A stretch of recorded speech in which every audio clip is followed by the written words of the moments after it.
చెల్లించున్నాను. అదేవిధంగా మరి శుభ శుక్రవారం శుభములు ముందుగా అయ్యగారికి అమ్మగారికి తెలియజేస్తూ సంఘం అందరికీ కూడా శుభ శుక్రవారం శుభములు తెలియజేస్తున్నాను. మరి సమయం తక్కువగా ఉన్నది. మరి పాట పల్లవి కేవలం పల్లవి మాత్రమే పాడతాను. మరి అసలైతే 5వ మాట మాట్లాడలేనేమో అన్న పరిస్థితుల్లో మరి అయ్యగారు అయితే ఏదైనా చెప్పండి అమ్మా, ఏదో ఒకటి చెప్పండి అంతే, మీరు చెప్పాలి అని అన్నారు. మరి అయ్యగారిని బట్టి దేవుడు మరి నన్ను సన్నిధిలో నిలవబెట్టాడు. మరి నేను మీకంటే జ్ఞానవంతురాలను కాదు కానీ ఎన్నిక లేని దానను. మరి మీరు ఈ ఉపవాస దినములన్నీ దేవుని మందిరంలో గడిపారు కానీ నేను గడపలేకపోయాను. అయినప్పటికీ శరీరం బలహీనమైనప్పటికీ ఆత్మను బలపరిచే దేవుడు నాకు ఉన్నాడు కాబట్టి మరి దేవుని సన్నిధిలో ఈరోజు నేను మరి ఉండడం జరిగింది. మరి చిన్న పల్లవి పాడుకొని వాక్య ధ్యానంలోకి వెళదాము.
దేవుని కుమారుడు కరుణామయుడు ఎంత పాపినైనా క్షమించడానికి మరి శిలువపై తన అమూల్యమైన రక్తాన్ని తన చివరి రక్తం బొట్టు వరకు చిందించిన మరి పరమాత్ముడు మన యేసయ్య. మరి వాక్య ధ్యానంలో 5వ మాట మాట్లాడుటకు మరి దేవుడు ఇచ్చిన కృపను బట్టి వేలాది వందలు స్తుతులు స్తోత్రాలు చెల్లిస్తూ మరి పరిశుద్ధుడైన యోహాను గారు రాసిన సువార్త 19వ అధ్యాయము 28, 29 వాక్యాలు ఒకసారి చేసుకున్న తర్వాత వాక్య ధ్యానంలోకి వెళ్దామండి. అటు తర్వాత సమస్తమును అప్పటికి సమాప్తమైనదని యేసు ఎరిగి లేఖనములు నెరవేరినట్లు నేను దప్పిగొనుచున్నాను అనెను. చిరకతో నిండి ఉన్న ఒక పాత్ర అక్కడ పెట్టి ఉండెను గనుక వారు ఒక స్పంజి చిలుకతో నింపి హిస్సోపు పుడకకు తగిలించి ఆయన నోటికి అందించిరి. హల్లెలూయా. సృష్టికర్త అయిన తండ్రి అయిన దేవుడు ఈ లోకాన్ని సృష్టించడానికి 7 దినములు మరి సమయం పట్టింది. అదే విధంగా తన యొక్క కుమారుడైనటువంటి మరి యేసయ్య ఈ లోక రక్షణ కొరకు శిలువలో 7 మాటలు మాట్లాడటం జరిగింది. మరి శిలువ అనేది సప్త పదమండి, 7 మాటలకు సప్త పదము. మరి ప్రతి మనిషికి కూడా రక్తమే ప్రాణం. బైబిల్ గ్రంథంలో రాయబడింది కదండి. మనకు నిజమైన ప్రాణం ఏంటంటే దేహంలో రక్తమే ప్రాణం అండి. రక్తం లేకపోతే మనకు ప్రాణం అనేది లేదు. మన శరీరంలో కూడా రక్తం తగ్గుతున్న కొద్దీ మనకి ఏమొస్తుందండి? ఆయాసపడుతూ ఉంటాం. అంటే రక్తం లేనిదే మన శరీరం నిర్జీవం. అలాంటి రక్తాన్ని మన కొరకు తండ్రి అయిన దేవుని కుమారుడైనటువంటి యేసయ్య చివరి రక్తం బొట్టు వరకు కార్చాడు. ఎందుకు అంటే రక్తము చిందించకుండా పాపము పోదండి. రక్తం చిందిస్తేనే పాపము పోతుంది. అది గొర్రెల రక్తమో, మేకల రక్తమో, ఎడ్ల రక్తమో కాదు, కానీ ఒక పరమాత్మని రక్తం అండి. అదే మన యేసయ్య రక్తం. ఒక శ్లోకం కూడా రాయబడింది కదండి, సర్వ పాప పరిహారార్థం రక్తం ప్రోక్షణం అవశ్యం, తద్రక్తం పరమాత్మేనాం పుణ్యదాన బలియాగం.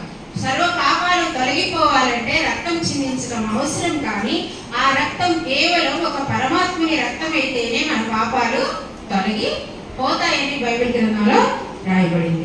అయితే సృష్టికర్త అయిన తండ్రి అయిన దేవుడు తన చివరి రక్త బొట్టు వరకు మన కొరకు కార్చారు. కేవలం అండి ప్రతి మత గ్రంథంలో కూడా దుష్ట శిక్షణ, శిష్ట రక్షణ ఉంది, కానీ కేవలం మన బైబిల్ గ్రంథంలో మాత్రమే పాపికి రక్షణ. హల్లెలూయా. నిజంగా పాపికి ఎక్కడ రక్షణ లేదు. కేవలం క్రైస్తవులుగా మనం పుట్టినందుకు మన పాపాత్మలమైనటువంటి మనకు రక్షణ కలిగించడానికి యేసయ్య తన చివరి రక్తం బొట్టు వరకు చిందించడం జరిగింది. మరి ప్రతి ఒక్క జీవితంలో మరణం అనేది తథ్యం అండి. ప్రతి ఒక్కరము చనిపోతాము, కానీ ఆ యొక్క మరణాన్ని ఎలా కోరుకుంటామని ప్రతి ఒక్కరు ఒక మంచి మరణం. ఎవరైనా నేను హింసలు పడి చనిపోవాలని వాళ్ళు ఎవరు ఉన్నారండి? ఇక్కడ ఎవరు ఉండదు కదండి. ప్రతి ఒక్కరు కూడా ఏమైనా ప్రార్థన చేసుకుంటాం, ప్రభువా నాకు ఒక మంచి మరణాన్ని ఇవ్వమంటాము. కానీ మనం అడుగుతున్న ప్రభువు మాత్రానికి బహు క్రూరమైన, హీనమైన, ఘోరమైన మరణాన్ని శిలువలో పొందడం జరిగింది. ఈ లోకంలో ఇంకెవ్వరు కూడా అంతటి ఘోరమైన మరణాన్ని పొందలేదండి. కేవలం మన ప్రభువైన యేసుక్రీస్తు మన కొరకు అంత ఘోరమైన మరణాన్ని శిలువలో పొందడం జరిగింది. మరి యేసయ్య ముందు రోజు రాత్రి గెత్సెమనేలో ప్రార్థన, వేదనతో ప్రార్థన చేస్తున్నప్పుడంట ఆయన యొక్క చెమట ఏమైందండి? రక్త బిందువు వలె ఆయన. మరి యేసయ్య అక్కడి నుంచే తన యొక్క శరీరం అంట డిహైడ్రేషన్ కు గురైంది. అంటే ఏంటంటే పొడిబారిపోతుంది. ఇప్పుడు మా అక్కయ్య చెప్తూ ఉంటే కూడా నా పెదవులు కూడా పొడిబారిపోతున్నాయి. కానీ యేసయ్యకి ముందు రోజు నుంచే గెత్సెమనే నుంచే తన యొక్క శరీరము డిహైడ్రేషన్ గురైంది. అంటే వేదనకు గురై, ఒత్తిడికి గురైనప్పుడు అంటే మనకు కూడా బీపీ లాంటి ప్రెజర్స్ వస్తూ ఉంటాయి. కానీ అక్కడ యేసయ్యకు కూడా ఒత్తిడికి గురైనప్పుడు ఆయన యొక్క చెమట ఏ రూపంలో వచ్చిందండి? రక్త బిందువు వలె బయటికి రావడం జరిగింది. మరి ఆయన యొక్క యాత్ర గెత్సెమనే నుంచి గొల్గొతా వరకు చెప్పుకుంటే ఎన్నో బాధలు, అవమానాలు, ఘోరమైన హీనమైన నిందలు, పిడిగుద్దులు మరి ఎన్నో ఆయన భరించారు. మరి గెత్సెమనే నుంచి గొల్గొతా వరకు కూడా మరి భరించినప్పుడు ఆయనకు దాహం వేదా అనుకుంటే దాహం ఒక శారీరక దాహంగా చూసుకుంటే దాహం తప్పకుండా వేస్తుందండి. అయినా కూడా యేసయ్య అక్కడ దాహాన్ని ఎందుకు అడిగారు అంటే, మరి పిలాతు వద్దకు తీసుకెళ్లారు తీర్పుల కోసం. ఫస్ట్ అన్నా కైపా దగ్గరకు, తర్వాత హేరోదు వద్దకు, పిలాతు వద్దకు, ఇట్లా తీర్పుల కొరకు తీసుకెళ్తున్నప్పుడు పిలాతు ఏమన్నాడంటే, ఈయనలో ఏ దోషము నాకు కనబడలేదు. కానీ అక్కడ యూదులు మరి మతాధికారులు చూపించిన దోషాలు రెండు ఉన్నాయండి. ఒకటేమో ఈయన దైవ కుమారుడని చెప్పుకోవడం, రెండవదేమో ఈయన యూదులకు రాజండి. ఈ రెండే కారణాలు. ఇది వ్యభిచారం కాదు, పాపము కాదు, నరహత్య కాదు, కానీ రెండు కారణాలు చూపించారు. ఒకటి, నేను యూదులకు రాజును, దైవ కుమారుడని ఆయన చెప్పుకుంటున్నాడు. మోషే ధర్మశాస్త్ర ప్రకారం అలా చెప్పుకోకూడదనే ఉద్దేశంతో యూదులు ఏమన్నారంటే, ఈయనని సిలువ వేయండి, సిలువ వేయండి అని గట్టిగా కేకలు వేయడం జరిగింది. మరి సిలువ వేయండి అనేసి ఒక బందిపోటు దొంగ అయినటువంటి బరబ్బాను విడిపించి యేసయ్యను మాత్రం సిలువ వేయమని అడగటం జరిగింది అన్నమాట. అయితే అక్కడ యేసయ్యని సిలువ వేస్తున్నప్పుడు అంటే వీళ్ళ కసి ఇంకా తీరలేదండి. యూదులకు రాజు అని చెప్పుకున్నందుకంటే రాజుకు వ్యతిరేకంగా ఎంత హీనంగా చేస్తారో అంత హీనంగా మనకి యేసయ్యను కూడా అలా చేయడం జరిగిందనమాట. అన్ని నిందలు, అన్ని అవమానాలు, రాజుకు పూర్తిగా వ్యతిరేకమైన మరి హింసను ఆయన అక్కడ పొందడం జరిగిందనమాట. అయితే ఇక్కడ మనం శారీరక దాహంగా, ఆత్మల దాహంగా రెండు చెప్పుకున్నట్టయితే యేసయ్య ఈ లోకంలో మరి శారీరక దాహం పొందారా లేదా ఆత్మల దాహం పొందారా అనడానికి కొంచెం పొందడానికి మరి శారీరక దాహంగా చూసుకుంటే యేసయ్య ఈ లోకంలో వాక్యమే శరీరధారిగా రావటం జరిగింది.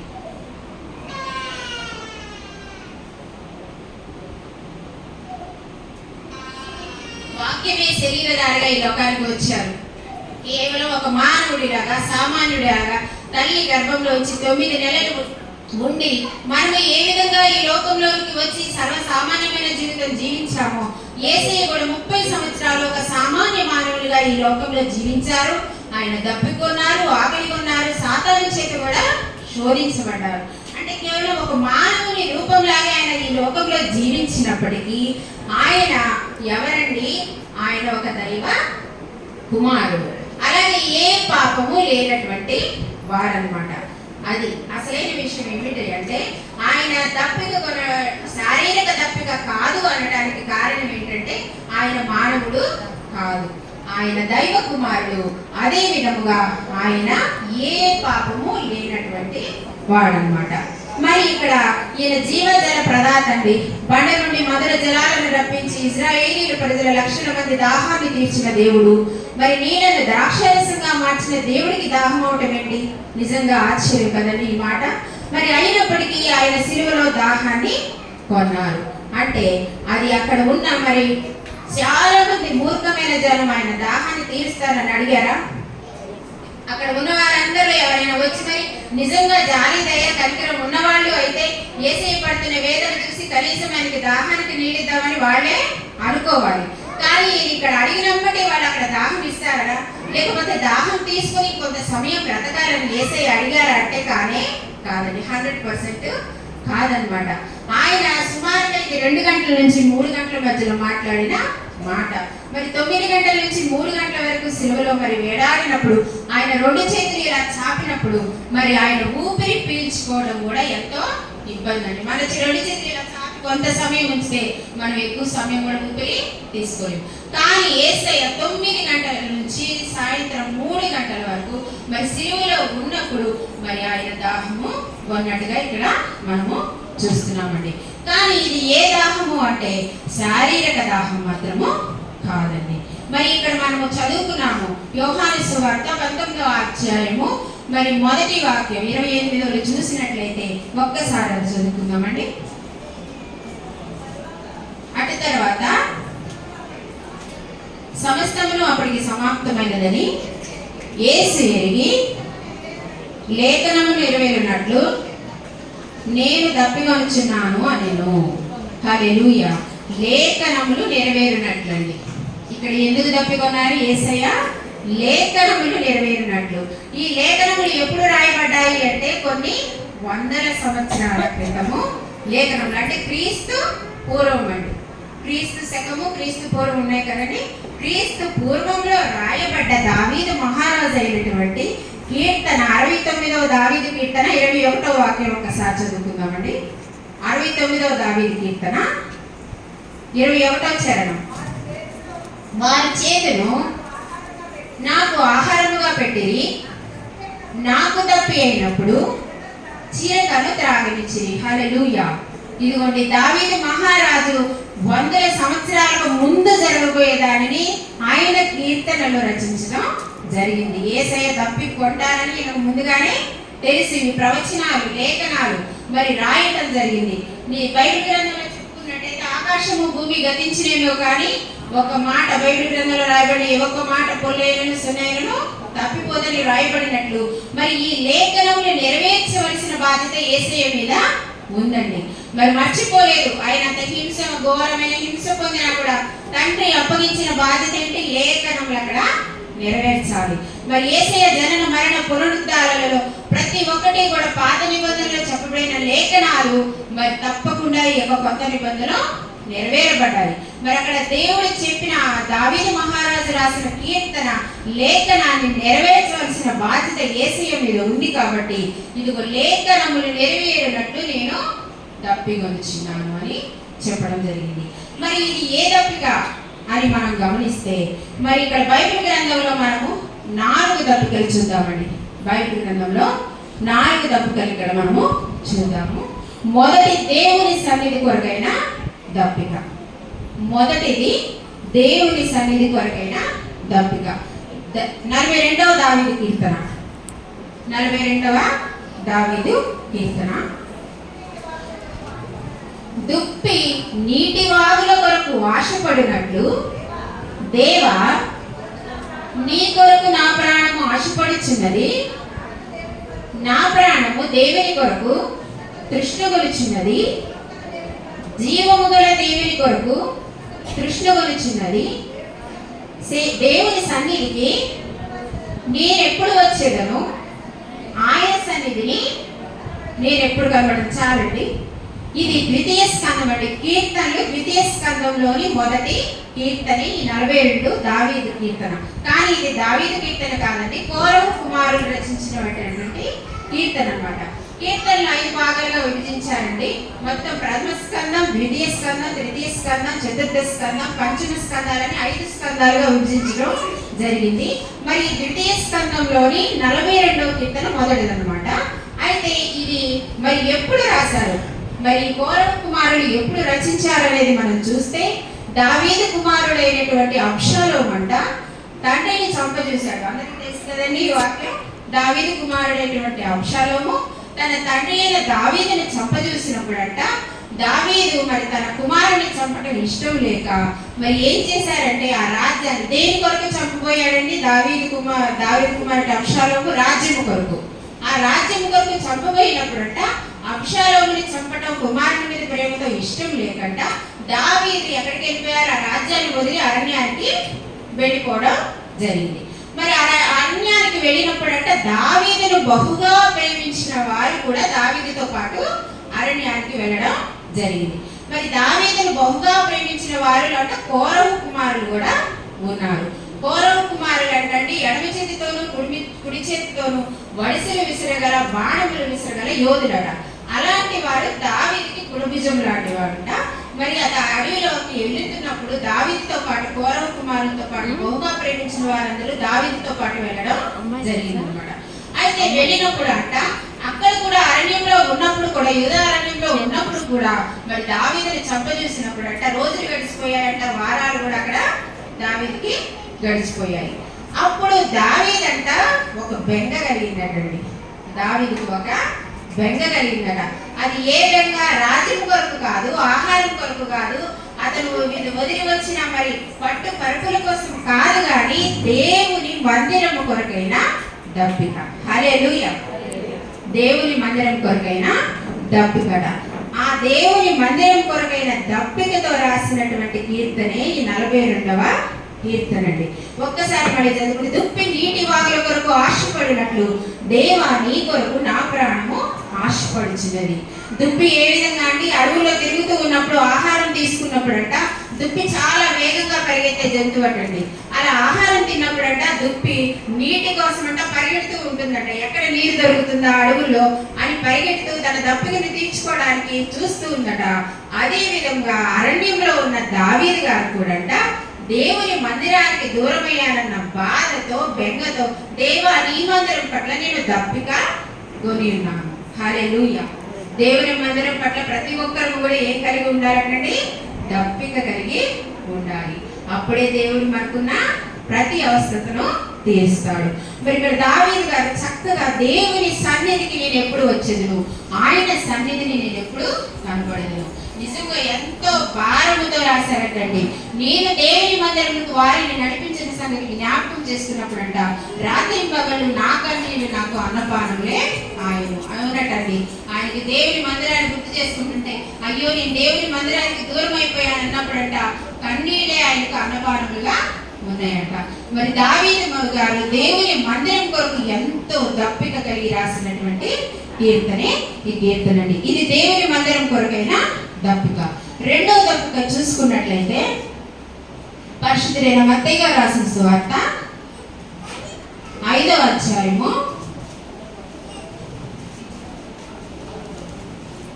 6వ వాక్యం అండి. నీతి కొరకు ఆకలి దప్పులు గల వారు ధన్యులు, వారు తృప్తి పరచబడుదురు. రెండవ దప్పిక ఏంటంటే నీతి కొరకైనా దప్పిక. హల్లెలూయా. ప్రతి ఒక్క క్రైస్తవులకు కూడా అంట నీతి కొరకు దప్పిక కలిగి జీవించాలంటండి. మరి నీతి కొరకు ఆకలి దప్పు వారు గలవారు ధన్యులు, వారు తృప్తి పరచబడదురని బైబిల్ వాక్యం చెప్తుంది. మరి ప్రతి ఒక్క క్రైస్తవులము కూడా అంట మన క్రైస్తవులమని చెప్పుకోవాల్సిన అవసరం లేదు. ఒక అన్ని జనుల ముందుకు వెళ్ళినప్పుడు అంటే మన మాట, మన చూపు, మన ప్రవర్తన చాలంటండి మన క్రైస్తవులమని చెప్పడానికి. నిజంగా వెళ్ళి దేవుని బిడ్డలని చెప్పడానికి కేవలం మన ప్రవర్తన చాలు. అంటే నీతి కొరకు, అంటే నీతి అంటే ఏంటండి? నీతిమంతులు ఒకరిని లేరని బైబిల్ గ్రంథం చెప్తుంది. కానీ నీతిమంతులైన నోవాహు నీతిపరుడు, అలాగే యోబు నీతి అనే వస్త్రములు ధరించుకున్నాడని బైబిల్ గ్రంథం చెప్తుంది కదా. అయితే నీతిగా ఉండడం అంటే ఏమిటి అంటే, ఈ లోకంలో మనకి ఎన్ని శ్రమలు, ఎన్ని అవమానాలు, ఎన్ని వచ్చినను మనం నీతిని వదిలిపెట్టకుండా జీవించే వారంగా ఉండాలి. ప్రతి ఒక్క క్రైస్తవులు కూడా ఎలా ఉండాలి అంటే, మన ఉద్యోగ విషయంలో కావచ్చు, మన పనుల విషయంలో కావచ్చు, మరి దేని విషయంలోనైనా కూడా నీతిని వదిలిపెట్టకుండా జీవించాలనేదే నీతి కొరకైన దప్పిక. మరి మత్తయి రాసిన సువార్త 6:37 చూస్తే, కాబట్టి మీరు ఆయన రాజ్యంలో నీతిని మొదటి వెతుకుడి, అప్పుడు అవన్నీ మీకు అనుగ్రహింపబడనని వాక్యము సెలవిచ్చినది. ఏమి తిందమో, ఏమి తాగమో, ఏమి ధరించుకుందామో అని మన దేహంలో చేయడం చింతించకూడదు అన్నారు. ఇప్పుడు మనం ఏం వెతకాలంటే, ఆయన రాజ్యంలో ఆయన నీతిని మొదట వెతకాలి. వెతికితే అప్పుడు అవన్నీ మనకి అనుగ్రహించబడను. అందుకని మనం ప్రతి ఒక్క క్రైస్తవులు కూడా ఏం దప్పిక కలిగి ఉండాలండి? నీతి కొరకైన దప్పిక. ఇది రెండో దప్పిక అండి. మూడో దప్పిక చూస్తే రక్షణ కొరకైన దప్పిక. యోహాను, పరిశుద్ధుడైన యోహాను గారు రాసిన సువార్త 4వ అధ్యాయము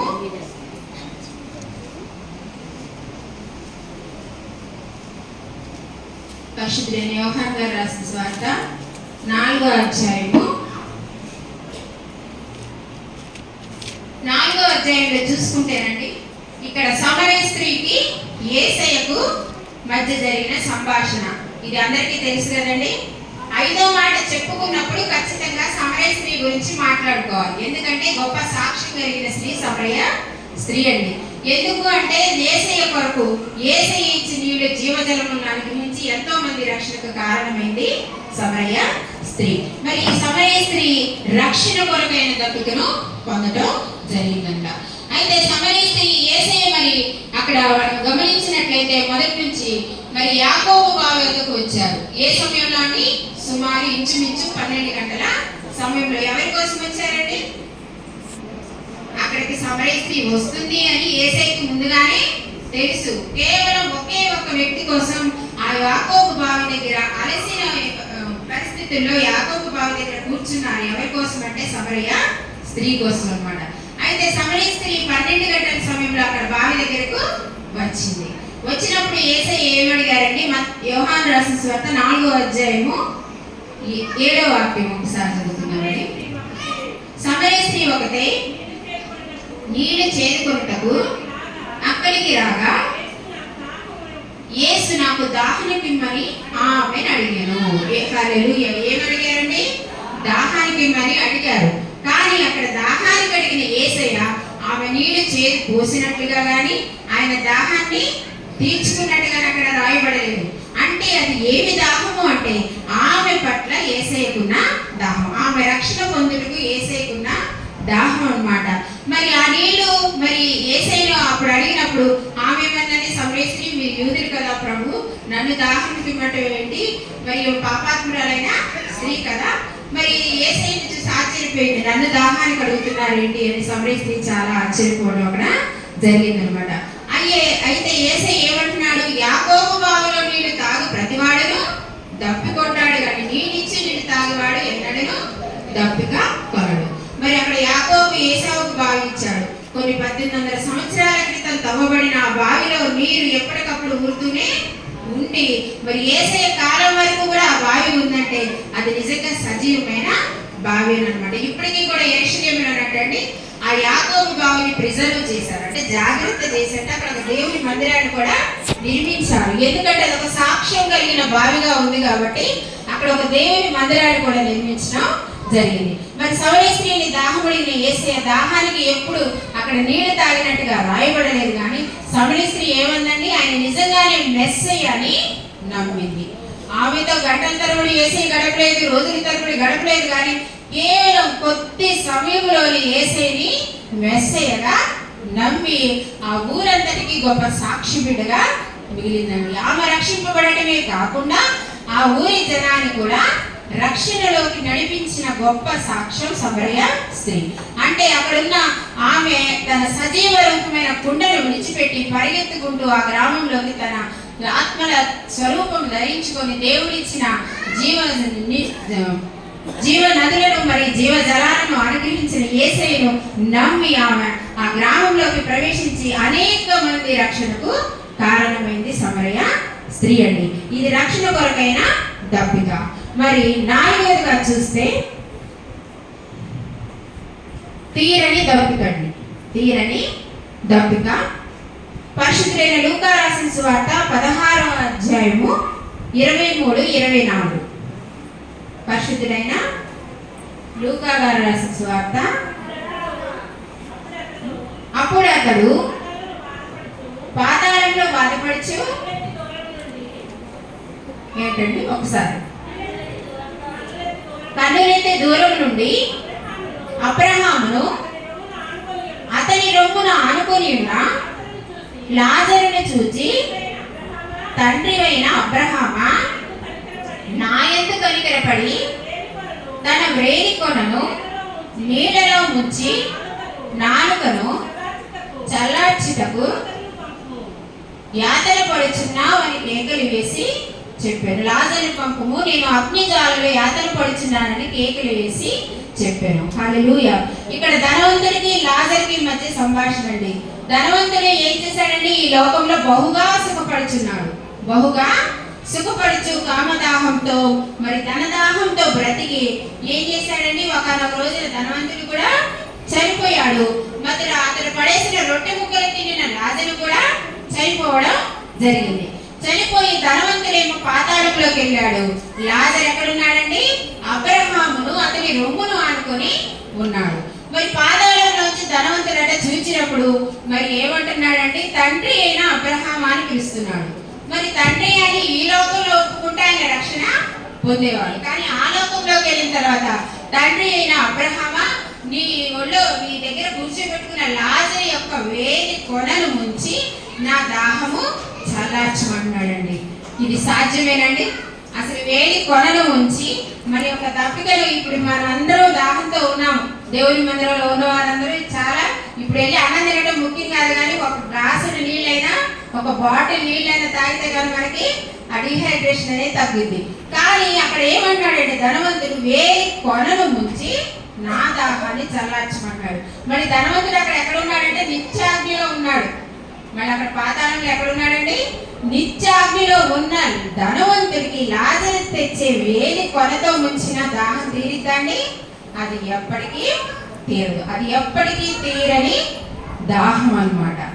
మరి తీరని దాహమే యేసయ్య శిలువ దగ్గర ఉన్న జనాంగం కూడా ఆ యొక్క తీరని దాహం అంటే పాతాళంలోకి వెళ్ళకూడదని యేసయ్య అందరి పట్ల దప్పిక కొన్నారండి. హల్లెలూయా. అక్కడున్న శిలువ వద్ద ఉన్న జనమందరూ ఏ దాహంలోకి వెళ్ళిపోతారని యేసయ్య అనుకుంటున్నారు? తీరని దాహం అంటే పాతాళంలోకి వెళ్ళిపోతారేమో. ఈ జనమంతా నన్ను హింసించిన జనమంతా మరి పాతాళంలోకి వెళ్ళిపోతారేమో, ఇకనైనా మార్పు వస్తుందేమో, ఇకనైనా రక్షింపబడతారేమో. ఈ తీరని దాహంలోకి వెళ్లకుండా వీళ్ళ జీవ జలాల ఊటను అనుభవించాలనే ఉద్దేశంతో యేసయ్య నీ కొరకు నా కొరకు శిలువలో ఏం కొన్నారండి? దప్పిక కొన్నారు. హల్లెలూయా.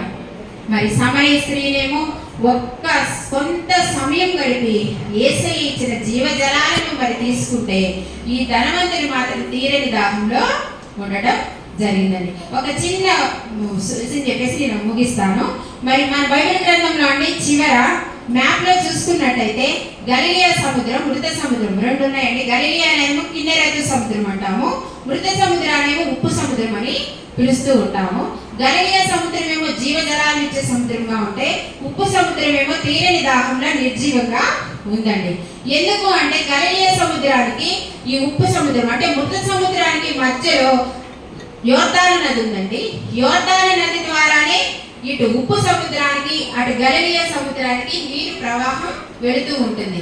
మరి యోర్దాను నది నుంచి రెండు సముద్రాలకు నీళ్లు వెళ్ళినప్పుడు ఇదేమో తీరని దాహంగా నిర్జీవంగా ఉంది, మరి ఇదేమో జీవన జలాలనిచ్చే అందమైన సముద్రంగా ఎందుకుంది అంటే గలిలియా సముద్రం ఏమో ఇన్ఫ్లో ఉంది, అవుట్ఫ్లో ఉందండి. అంటే నీరు వచ్చే మార్గం ఉంది, వెళ్ళే మార్గం ఉంది. కానీ ఇక్కడ మృత సముద్రానికి మాత్రం కేవలం వచ్చే మార్గమే ఉందండి, వెళ్ళే మార్గం లేదు. మరి క్రైస్తవులైన మనము కూడా ఏం చేస్తున్నాం? వాక్యాన్ని ఎంతవరకు వింటున్నాము కానీ ఆ వాక్యాన్ని ఆచరించట్లేదు. ఎప్పుడు వాక్యాన్ని మనం ఆచరిస్తేనే మనము కూడా గలిలయ సముద్రాలాగా జీవజలాన్ని ఇచ్చే వాళ్ళంగా ఉంటాం. మరి అక్కడ సమరయ స్త్రీ కూడా ఏం చేసింది అంటే, మరి దేవుడు చెప్పిన మాటను ఆ ఊరందరినీ కూడా ప్రకటించబట్టి అనేక మంది రక్షణ పొందారు. అదేవిధంగా మనం కూడా వాక్యాన్ని విని దానిని ఏమి చేయాలి అంటే చెప్పగలిగి ఆ వాక్యాన్ని పాటించగలిగి ఉంటే మనం కూడా గలిలయ సముద్రం లాగా మరి జీవ జలాలను ఇచ్చే సముద్రంగా ఉంటాము. మరి మృత సముద్రం లాగా తీరని దాహం లాగా మనము ఉండకూడదండి. మరి దేవుడు మరి మన కొరకు మన పాపముల కొరకు శిలువలో రక్తం చిందించి మరి ఎన్నో హింసలకు ఘోరాలకు మరి ఎందుకు అనుభవించారు అంటే మనము రక్షణ పొందాలి. మనము పాతాళంలో పడకుండా తీరని దప్పికలోకి వెళ్లకుండా మనము జీవ జలములను అనుగ్రహించే వారంగా ఉండాలి. జీవ జలముల ఊటలో మరి పరలోక రాజ్యంలో ఉండాలని దేవుడు నీ కొరకు నా కొరకు దప్పికొన్నాడు. కానీ అలా దప్పికొన్న యేసయ్యకు చేదును మనము ఆహారంగా ఇస్తున్నాం, అంటే పాపాన్ని ఆహారంగా ఇస్తున్నాము. మరి కానీ దేవుడు మన పాపాన్ని అడగట్లేదు, కానీ విరిగి నలిగిన మన హృదయాన్ని దేవుడు అడుగుతున్నాడండి. మరి ప్రతి ఒక్కరు కూడా విరిగి నలిగిన హృదయంతో మరి దేవుని స్తుతించాలి, ఆరాధించాలి. మరి అట్టి కృప దేవుడు మనకందరికీ దయచేయును గాక. ఆమేన్.